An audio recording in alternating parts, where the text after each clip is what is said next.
لا ما عاد يرعبني ظلم يهددني لا شيء أخسره لا لا مهما يطول الدرب فالحق معه.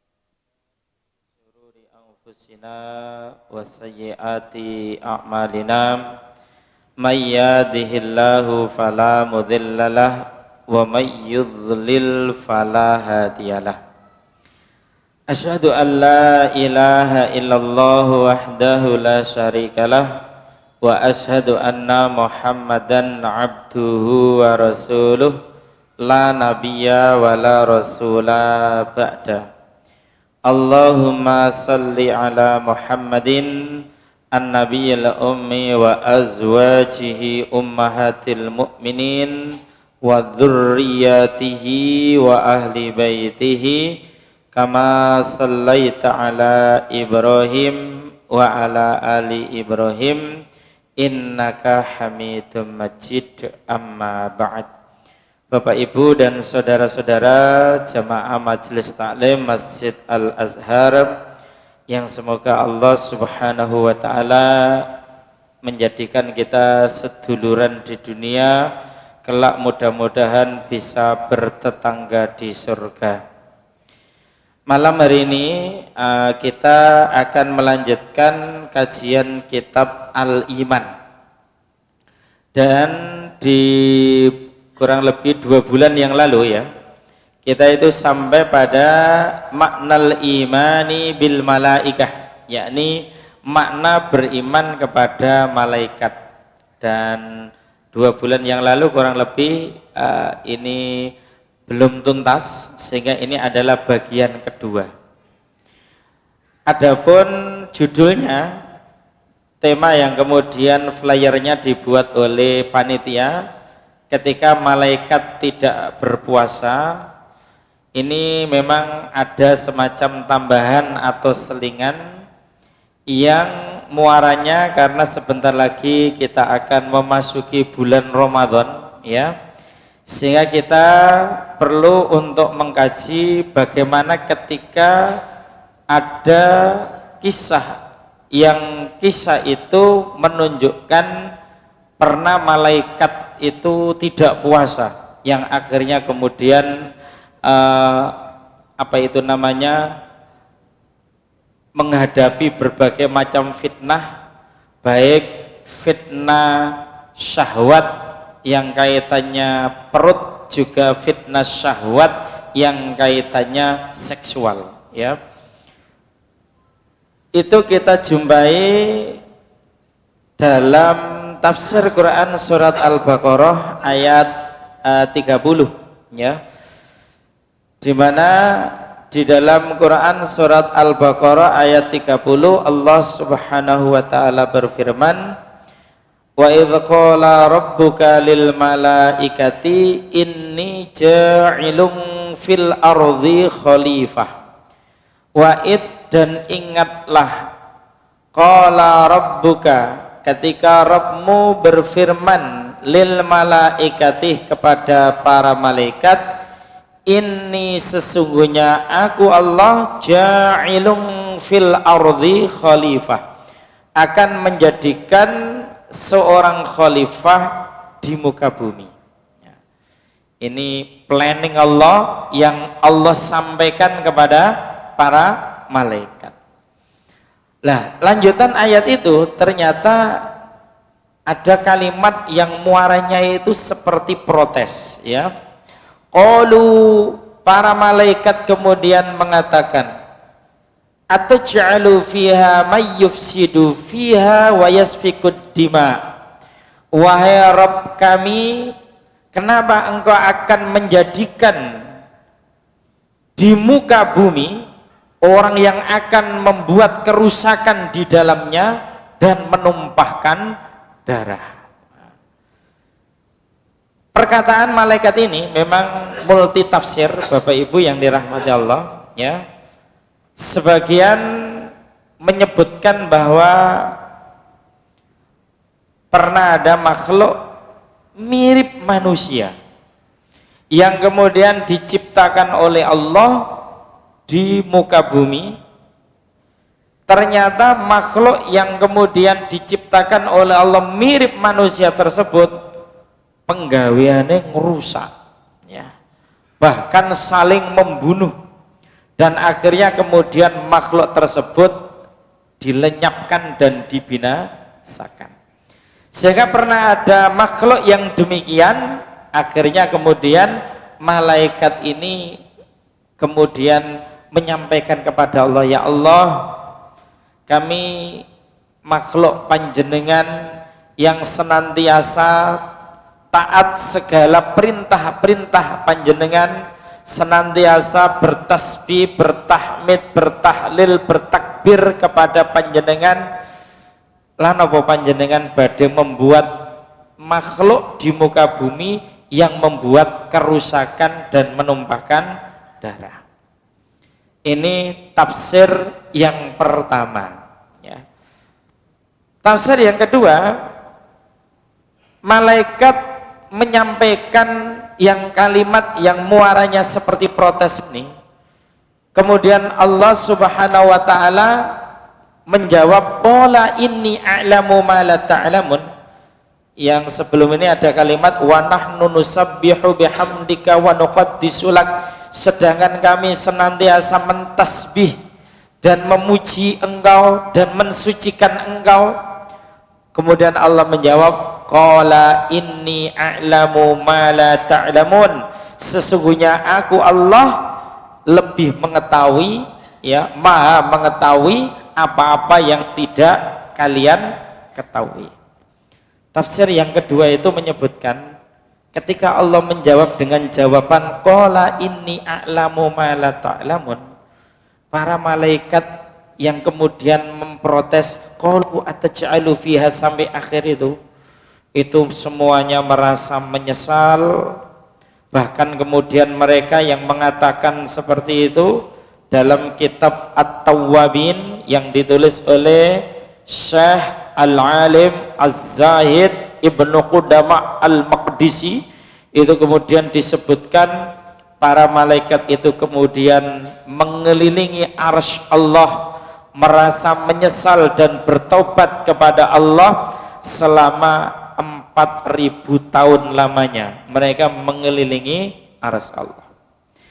Kemudian di dalam kitab ini juga disebut yang disebut dengan Kitabu At-Tawwabin yang ditulis oleh Syekh Al-Alim Az-Zahid Ibnu Qudamah Al-Maqdisi, ya. Bapak Ibu nggih tepang nggih kali Ibnu Qudamah Al-Maqdisi.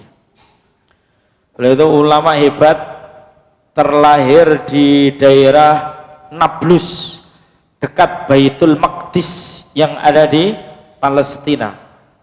Ini luar biasa, juga alim, juga zahid, juga al-imam, ya. Jadi al-alim, al-imam, al-hafid, az-zahid itu gelar-gelar ulama atau ahlul ilmi pada masa itu, ya. Gelar-gelar ini ngalai profesor, doktor, LCMA gitu Pak modelnya, ya. Soalnya kami pernah membaca dalam apa itu namanya kitab Mustalahul Hadis, ya. Seorang ahlul ilmi sampai kemudian digelari al-imam, ya, itu satu syaratnya dia mesti hafal Quran 30 juz, ya. Kemudian dia mesti hafal hadis baik sanadnya maupun matannya, ya, minimal 5.000 hadis, minim niku 5.000 hadis, ya. Dia juga mesti harus menguasai ulumul Quran dari mulai asbabun nuzulnya, muhkam dan mutasyabihnya, nasikh dan mansukhnya, kapan Quran diturunkan, di mana Quran diturunkan, dalam masalah apa Quran diturunkan. Ulumul Quran disebut juga ulumul hadis, menguasai, juga menguasai ilmu-ilmu hadis, baik rijalul hadis, ya diroyah, ya riwayah, ya apa itu ulumul hadis yang lainnya, termasuk asbabul wurudnya itu. Juga menguasai kaidah bahasa Arab, nahwunya, sorobnya, balagonya, juga menguasai fikih dan usul fikih, baru digelari al-imam. Nah, gak main-main ini Bapak Ibu. Lah Ibnu Qudamah al-Maqdisi, salah satu kitab yang beliau karang adalah kitab At-Tawwabin, yang di dalamnya itu berisi tawabin itu orang-orang yang bertobat atau makhluk-makhluk yang bertobat, yang di dalamnya itu berisi berbagai macam makhluk Allah yang bertobat. Disebutkan ada makhluk malaikat yang bertobat, yang dengan sebutan nama malaikat Harut dan Marut, yang ini kemudian menginspirasi kami membuat judul ketika malaikat tidak puasa. Nah, juga disebutkan ada nabi-nabi yang bertobat, ada para raja, para sultan yang bertobat, juga kaum mukminin yang khilaf melakukan dosa kemudian bertobat. Di dalam kitab At-Tawwabin ini kisah tentang orang-orang yang bertobat. Lah khusus malaikat, ketika Syekh Al-Alim Az-Zahid Ibnu Qudamah Al-Maqdisi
Babilonia.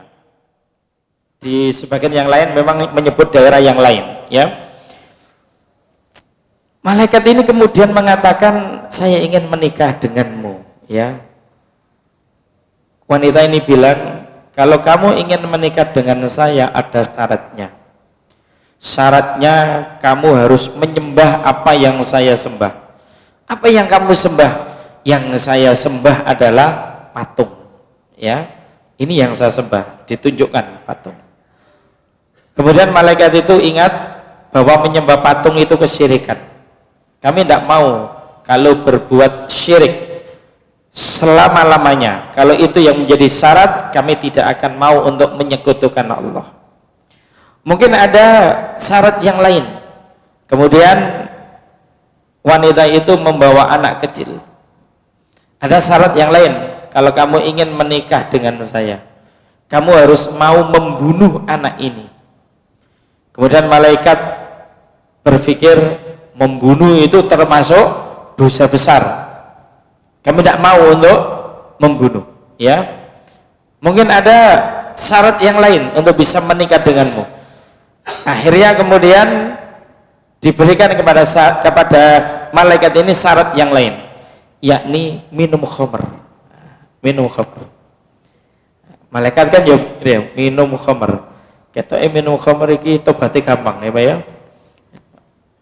Akhirnya kemudian malaikat mau minum khamr itu. Dan ketika mabuk tanpa ia sadar dia menzinai wanita cantik ini, ya. Kemudian ketika perbuatan zina itu diketahui oleh anak kecil yang tadi digendongnya, maka tanpa sadar dalam kondisi mabuk juga, di samping zina, malaikat ini juga membunuh anak tersebut. Dan akhirnya setelah sadar dia kemudian baru menyesal, ya. Ini yang kita sebut tadi ketika malaikat tidak puasa. Akhirnya kemudian keduanya bertobat, ya. Saat keduanya bertobat diberi pilihan oleh Allah, apakah memilih siksa di dunia ataukah siksa di akhirat. Akhirnya kedua malaikat ini memilih siksa di dunia. Maka keduanya kemudian digantung pada di antara dua gunung. Itu pun juga di antara dalamnya gua, ya, untuk mendapatkan siksa dari khamr, siksa dari zina, siksa dari membunuh, ya, siksa dari membunuh. Yang saat keduanya itu disiksa, berderailah air mata yang luar biasa.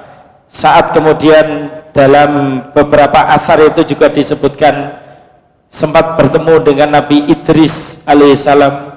Kemudian kedua malaikat itu berkata, memohon kepada Nabi Idris untuk berdoa kepada Allah agar menerima tobat keduanya, karena Nabi Idris ini dikenal termasuk nabi yang sangat dicintai oleh Allah dan mempunyai kedudukan yang tinggi di langit.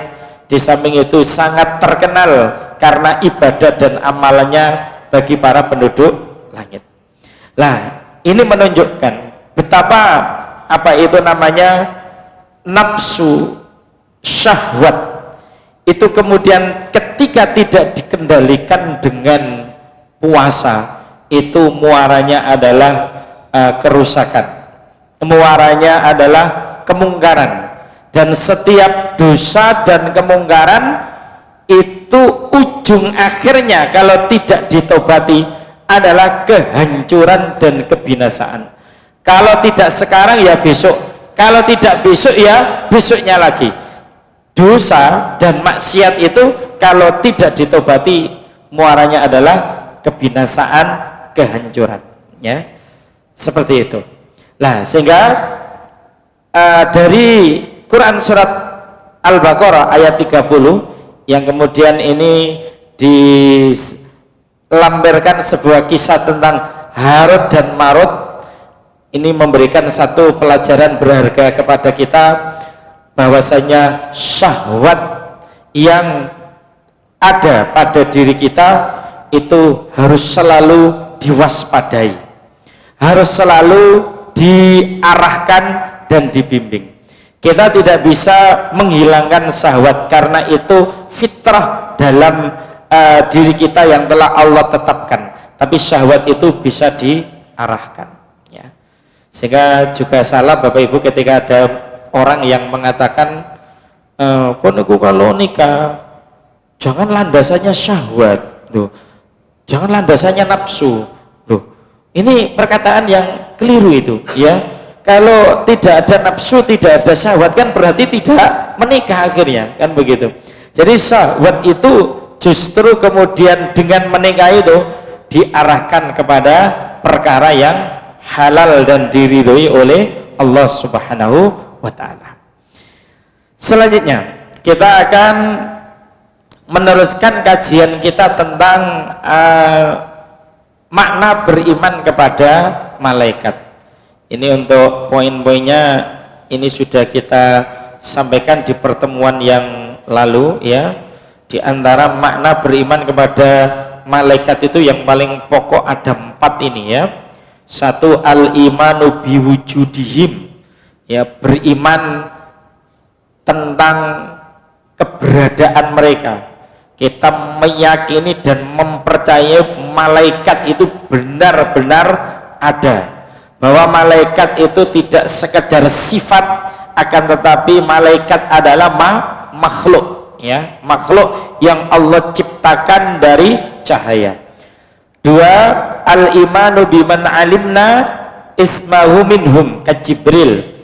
Kita juga mengimani malaikat, nama-nama malaikat yang Allah sampaikan melalui ayat Al-Quran maupun hadis-hadis Nabi. Sehingga beriman kepada malaikat itu bisa ijmalian global, bisa tafsilian rinci. Kalau ijmalian yang sifatnya global, kita meyakini bahwa malaikat-malaikat Allah itu jumlahnya sangat banyak dan tak terhingga. Yang mengetahui secara pasti jumlah malaikat hanya Allah. Wa ma ya'lamu junuda rabbika illahu wa ma hiya illa dzikra lil bashar. Kita imani semua malaikat yang jumlahnya sangat banyak. Ada yang disebutkan namanya, ada yang tidak. Yang tidak disebutkan namanya kita imani secara global. Garis besar. Kalau yang disebutkan namanya kita bisa mengimani secara rinci. Sehingga di sini nanti ada tugas-tugas dari malaikat yang Allah terangkan kepada kita. Lah ini Bapak Ibu, ada malak Jibril, yang malaikat Jibril yang benar itu aslinya malak Jibril gitu ya. Nih malaikat itu jamak ya.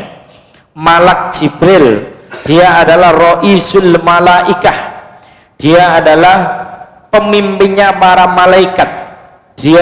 Beliau juga disebut Sayyidul Malaikah, penghulunya para malaikat. Sehingga disebutkan dalam sebuah penjelasan ketika nanti ada nafkhatul su'ki, yakni tiupan keterkejutan dan tiupan kematian.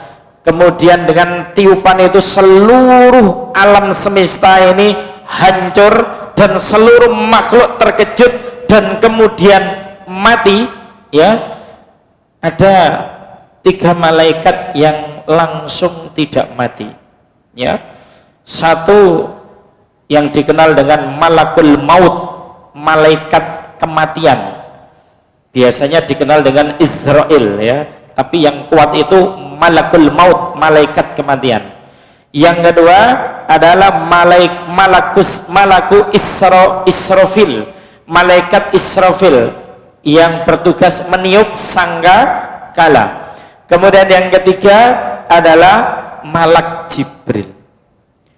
Allah berfirman kepada malakul maut, malaikat pencabut kematian, supaya mencabut nyawanya malaikat Israfil ya.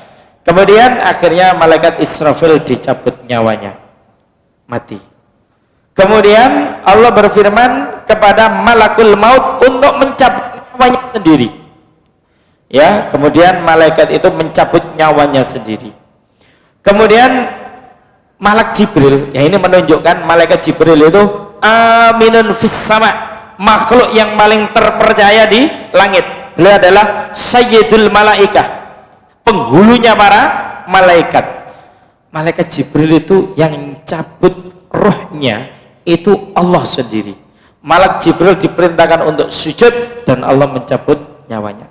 Sehingga kemudian yang hayyun la yamut, yang maha hidup dan tidak pernah mati, hanya Allah subhanahu wa ta'ala.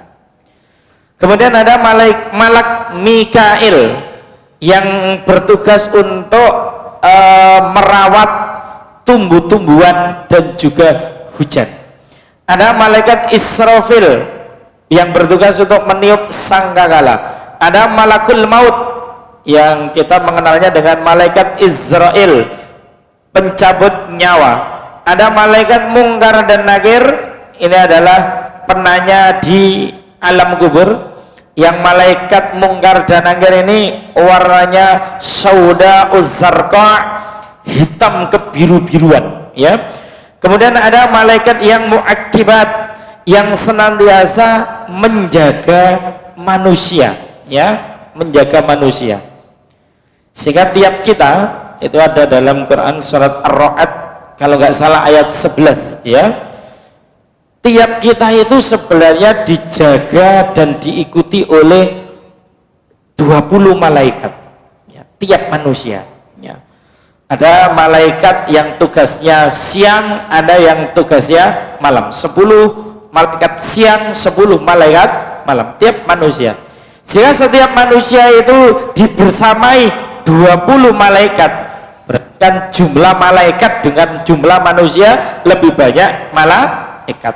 Belum malaikat penghuni langit lapis pertama, kedua, ketiga, keempat, kelima, keenam, ketujuh. Bahkan di setiap jengkal langit itu ada penghuni dari malaikat-malaikat Allah. Belum lagi malaikat penghuni Baitul Ma'mur yang setiap harinya itu 70.000 malaikat ke tempat tersebut. Kemudian mereka mentasbih Allah, mentahmid Allah, mentahlil Allah, mentakbir Allah. Sebagian riwayat menyebut 70.000 malaikat itu mengelilingi tawaf di sekeliling arsy Allah. Setelah selesai kemudian keluar dan tidak pernah masuk ke Baitul Ma'mur lagi. Masuk lagi 70.000. Ya, makanya malaikat itu wa ma ya'lamu junuda rabbika illahu wa ma hiya illa dzikra lil basar.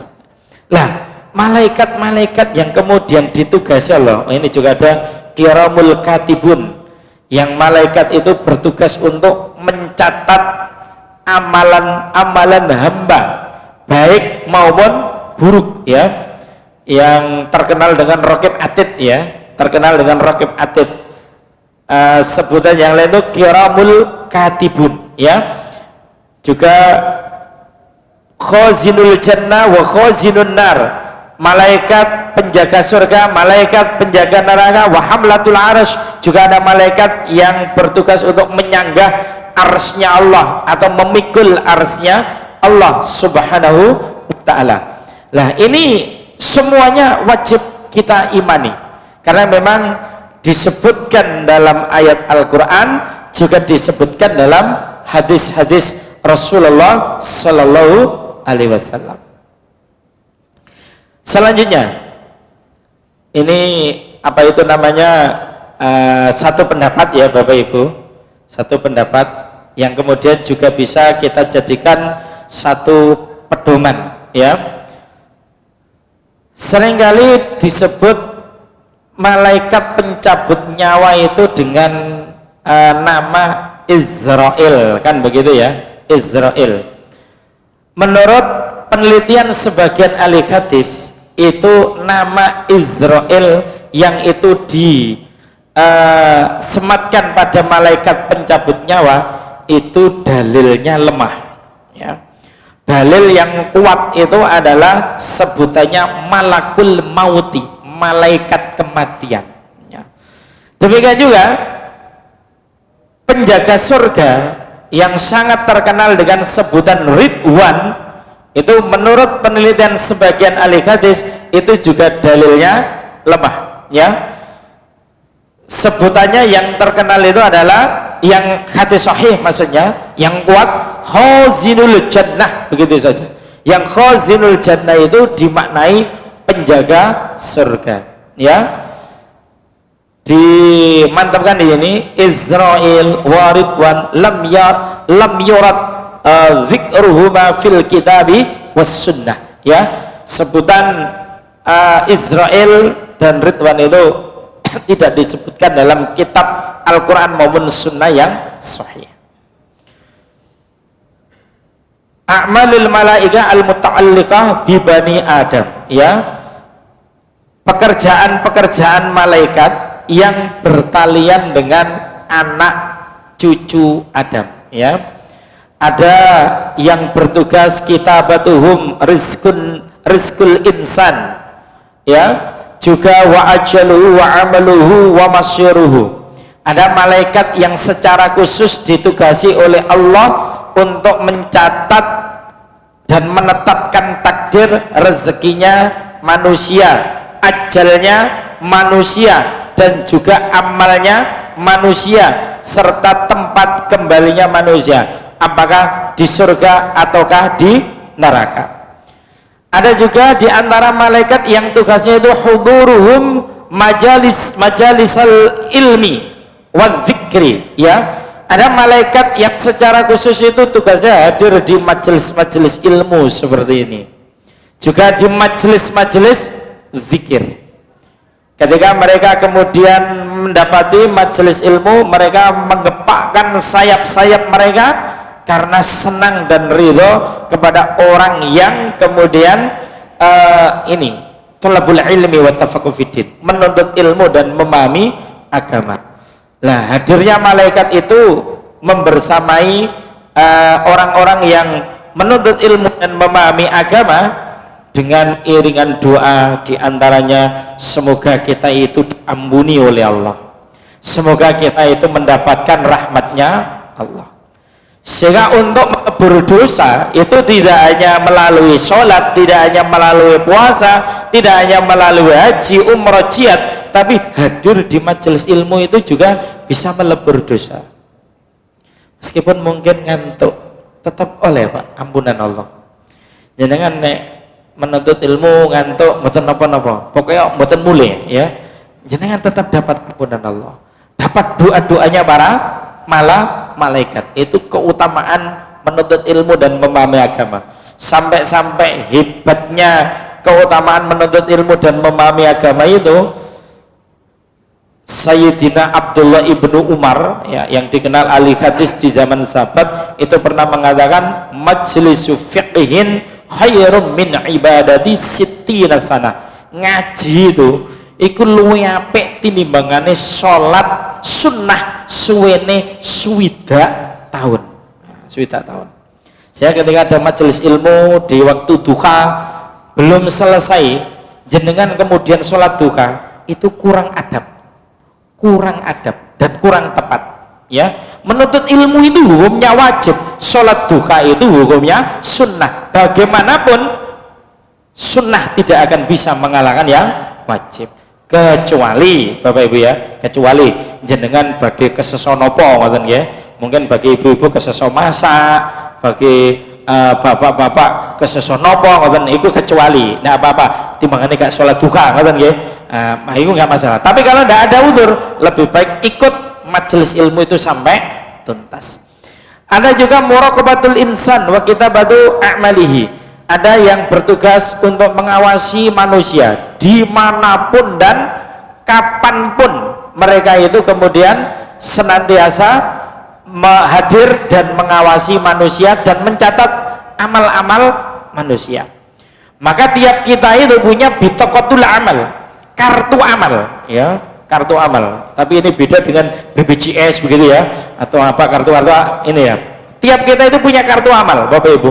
Yang kartu amal itu tiap kita masing-masing itu mencatat ucapan dan perbuatan kita sejak kita balik sampai kita mati, sehingga nanti panjangnya itu kira-kira sejarak mata memandang, karena mencatat secara detail ucapan dan perbuatan kita, baik maupun buruk. Ada juga malaikat yang tugasnya tasbituhum lil mu'minin wa jihaduhum ma'ahum. Ada malaikat itu yang diberi tugas oleh Allah untuk menguatkan orang-orang beriman dan juga berjihad bersama orang-orang beriman. Saya jenengan kalau perhatikan kisah-kisah jihad, ketika jihadnya itu ikhlas, ketika jihadnya itu benar, bisa dipastikan pasti menang, ya, pasti menang dan tak terkalahkan. Kenapa? Dibantu oleh Allah Subhanahu wa ta'ala. Bahkan seringkali dalam ma'arakah jihad itu Allah menurunkan para malaikat-malaikatnya. Juga nuzuluhum inda tilawatil Quran liyastami'u lahu. Ada juga di antara malaikat itu yang diizinkan oleh Allah untuk turun saat kita itu membaca Al-Quran, ya. Saat kita itu membaca Al-Quran, kemudian malaikat itu ngapain turun? Liyastami'u lahu, mendengarkan bacaan Quran kita. Juga ada tablighu ghairil anbiya umuran yuridullah itla'uhum 'alaiha, ya. Ada juga yang malaikat itu diizinkan oleh Allah turun untuk datang kepada para wali Allah selain para nabi, ya. Jadi ada memang orang-orang beriman yang sangat baik amalnya, sangat baik ibadahnya, Allah mengizinkan turun kepadanya untuk menyampaikan sesuatu. Ada hadis sahih ini, ya, yang tercantum dalam kitab Riyadhus Shalihin. Ada itu orang beriman yang akan silaturahim atau berkunjung kepada saudaranya sesama orang-orang beriman atas dasar cinta karena Allah. Dia bersaudara karena Allah, berpisah karena Allah. Nah, kemudian Allah mengutus malaikat untuk mendatanginya dan menanyainya, ya, apakah engkau mendatangi saudaramu itu akan mendapatkan sesuatu dari dunia? Kemudian orang ini menjawab, itu semua tidak. Aku menziarahi saudaraku, berkunjung kepada saudaraku atas dasar cinta karena Allah, ya, cinta karena Allah. Bingkai ukhuwah Islamiyah, cinta karena Allah.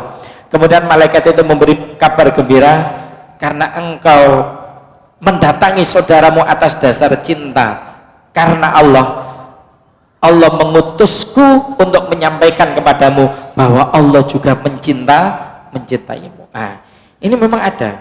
Tapi kita dalam masalah seperti ini, Bapak Ibu, perlu hati-hati.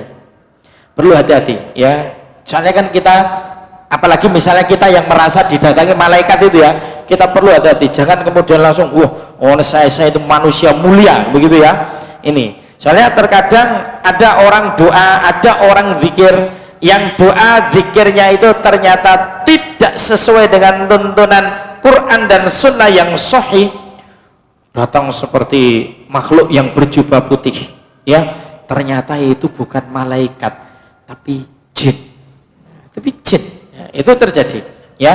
Kecuali memang akidahnya bagus, ibadahnya juga bagus sesuai dengan tuntunan sunnah yang sahih kami Rasulullah, insya Allah itu benar malaikat, ya. Juga ad-du'a'u lil munfiqin fi sabilillah wa du'a'u alal mumsikin, ya. Doa para malaikat kepada orang-orang yang gemar infak, ya. Orang yang gemar infak itu ada malaikat yang senantiasa mendoakannya supaya dia segera mendapatkan gantinya, baik ganti secara kualitas maupun ganti secara kuantitas. Bagi orang yang bakhil itu juga Allah mengutus malaikat kepadanya untuk mendoakannya supaya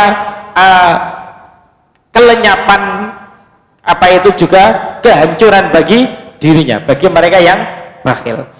Juga ada malaikat yang at-ta'minu 'ala du'ail mu'min li akhi bi dhahril ghaib, dan ada malaikat yang kemudian tugasnya itu secara khusus mendoakan orang beriman, yang orang beriman ini mendoakan saudaranya tanpa sepengetahuannya. Dan ini kalau kita baca dalam sirah sahabiyah dan juga sejarah para sahabat dan orang-orang tabi'in, ini ada kiat-kiat bagus Bapak Ibu. Ada orang-orang soleh sebelum kita, ketika kemudian mencita-citakan ingin sesuatu, itu dengan cara mendoakan saudaranya, ya, mendoakan saudaranya yang baik. Misalnya dia mungkin ingin mobil Pajero, ya, caranya, salah satu caranya itu dia mendoakan saudaranya supaya mendapatkan supaya dapat rezeki mobil Pajero. Dan doa orang beriman ketika mendoakan saudaranya muslim yang lainnya tanpa sepengetahuannya, malaikat itu satu mengamininya, yang kedua malaikat itu juga mengatakan walaka mithluh, kamu juga mendapatkan hal yang sama. Nah, ini diantara apa itu namanya a'malul malaikah al-muta'alliqah bi bani Adam. Bapak Ibu yang kami muliakan, alhamdulillah untuk masalah kajian beriman kepada malaikat kita cukup sekian. Mudah-mudahan ini menambah dan menguatkan keimanan kita, karena memang beriman kepada malaikat menjadi ruknun min arkanil iman, menjadi salah satu rukun dari rukun-rukun iman. Mudah-mudahan bermanfaat. Wallahu a'lam bishawab. Subhanaka Allahumma bihamdika asyhadu an la ilaha illa anta astaghfiruka wa atubu ilaik. Wassalamualaikum warahmatullahi wabarakatuh.